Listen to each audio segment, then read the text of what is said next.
Hi, I'm Dr. Walter Mawichuk, and the purpose of today's intermittent reinforcement email message is to talk to you about one of the important features of rational emotive behavior therapy, and that is the distinction we make between healthy and unhealthy negative emotions. We argue in REBT that when we are confronted with an adversity, feeling indifferent about it is not a good emotional goal. Emotions are signaling systems and help us not only become aware that our goals and values are being threatened in reality or being obstructed in some way, but they also motivate us to do what we can to make things better, to change what we can change, or to live with them and move on if we can change things. The problem is our unhealthy negative emotions very often undermine the efforts we make to change what we can change. They defeat us. So the distinction between healthy and unhealthy negative emotions rests on whether the emotion is helping us or hurting us. Now, in order to use the ABC model of REBT effectively, you need to have a good understanding of the differences between the 8 basic negative emotions that we speak of in REBT. When people come into therapy, they very often don't understand the differences between hurt and anger, anxiety and shame, jealousy and envy. They may call all their emotional reactions anxiety.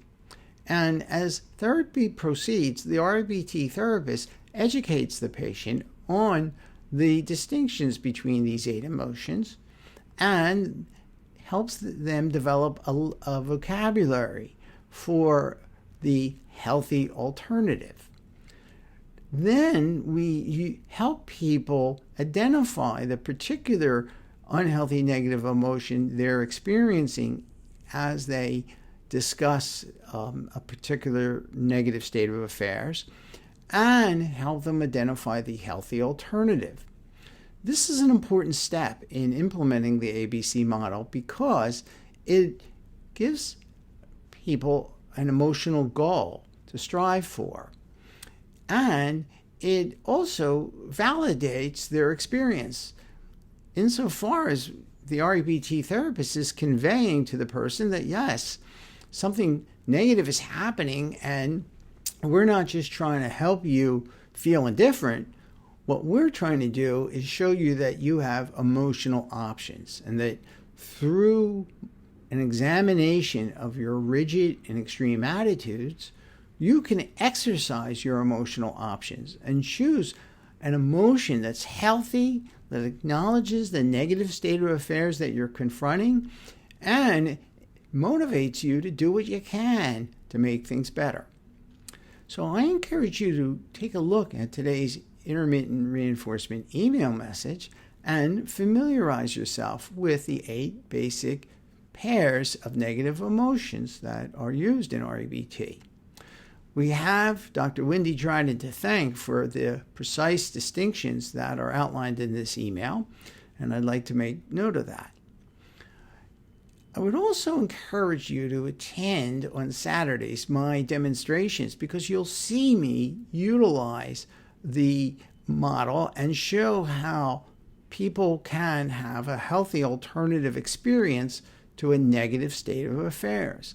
I'll spend a good time talking about the unhealthy negative emotion the patient is experiencing, the volunteer is experiencing, and the healthy alternative that they can strive to feel in the face of the adversity that we're discussing.